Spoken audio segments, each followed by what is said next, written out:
The morning in the village of Lavinitza always began the same way for Ivan.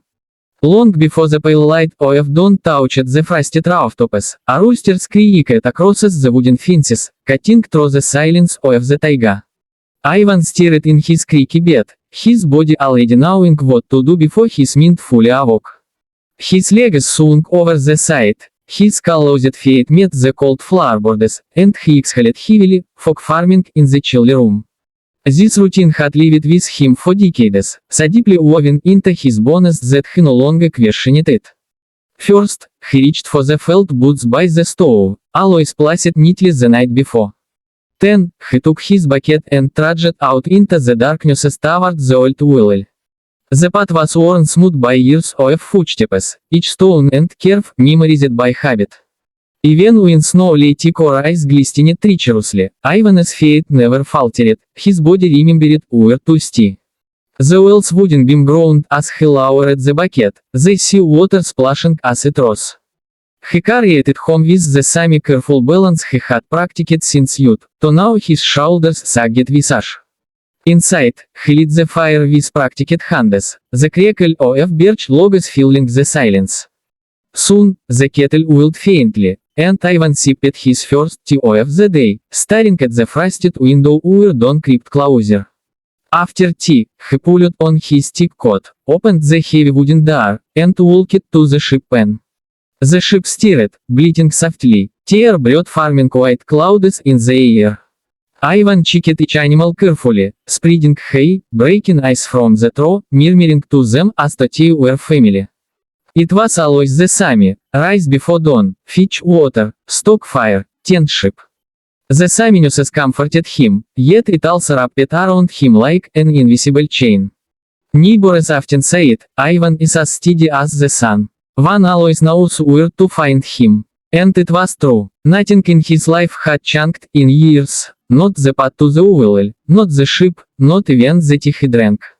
But deep within, though he never admitted it, Ivan sometimes wondered if he had become more routine than man, if habit, while keeping him alive, had quietly stolen life's surprises from him.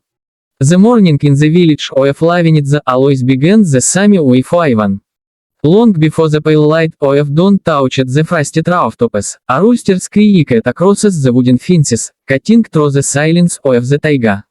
Ivan stirred in his creaky bed, his body already knowing what to do before his mind fully awoke. His legs swung over the side, his closed feet met the cold floorboards, and he exhaled heavily, fog forming in the chilly room. This routine had lived with him for decades, so deeply woven into his bones that he no longer questioned it. First, he reached for the felt boots by the stove, always placed neatly the night before. Then, he took his bucket and trudged out into the darkness toward the old well. The path was worn smooth by years of footsteps, each stone and curve memorized by habit. Even when snow lay thick or ice glistened treacherously, Ivan's feet never faltered, his body remembered where to stay. The well's wooden beam groaned as he lowered the bucket, the sea water splashing as it rose. He carried it home with the same careful balance he had practiced since youth, to now his shoulders sagged visage.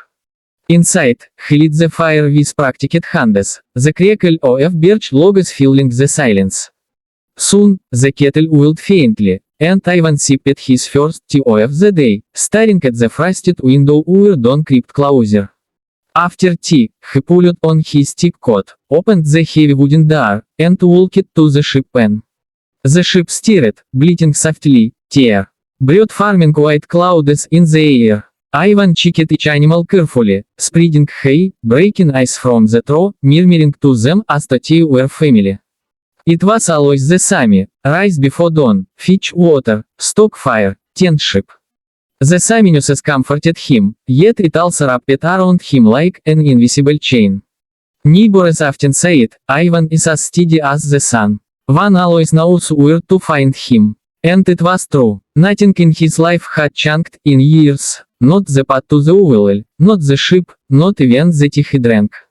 But deep within, though he never admitted it, Ivan sometimes wondered if he had become more routine than man, if habit, while keeping him alive, had quietly stolen life's surprises from him.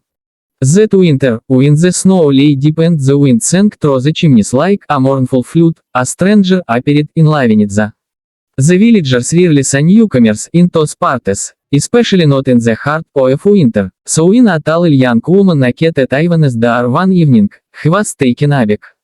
As she introduced herself as Lena, a traveler making her way from Arkhangelsk to visit distant relatives in the south. Her sleigh had broken down outside the village, and with night falling, she needed shelter.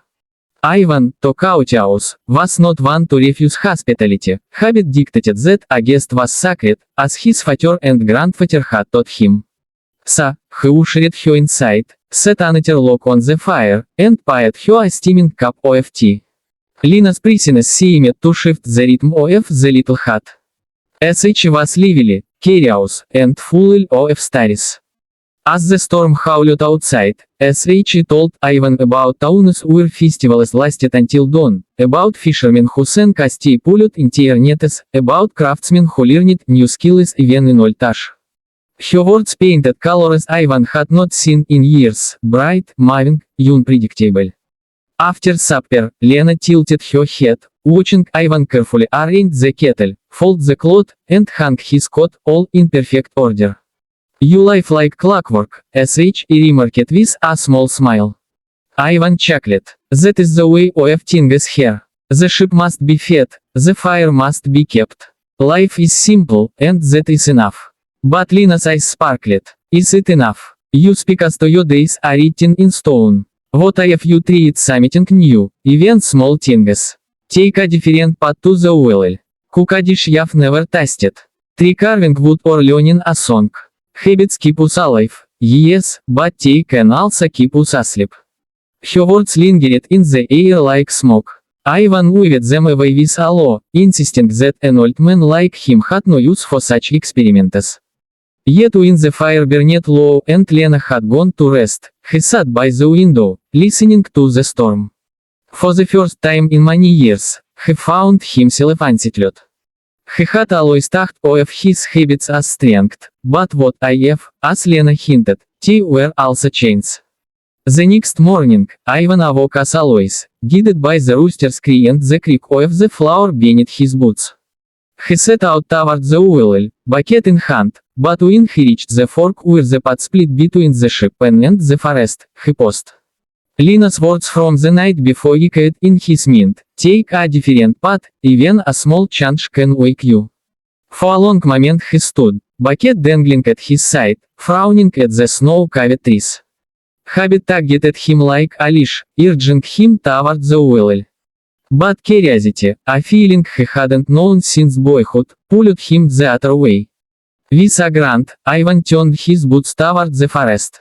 The snow crunched beneath his feet as he wandered deeper, each step both foreign and strangely thrilling. After a short walk, he stumbled upon a frozen pond, its surface glittering in the pale morning sun. He had passed near it countless times in his youth but had long forgotten it existed. Setting down the bucket, he stepped onto the ice. His boots slid, his arms flailed, and he nearly fell, but a laugh burst from him, an unpolished, boyish laugh that startled even himself. For several minutes, he shuffled and skated clumsily across the pond, heart pounding, cheeks flushed from cold and excitement. It was nothing grand, just a slip of adventure, but for Ivan, it was as if he had cracked open a door to a forgotten world. When he finally returned home, the water featured lighter than usual. He found his tea tasted sharper, warmer, more alive. In the days that followed, he began sprinkling such tiny changes into his routine. He carved a small wooden toy from a leftover log, something he hadn't done since childhood.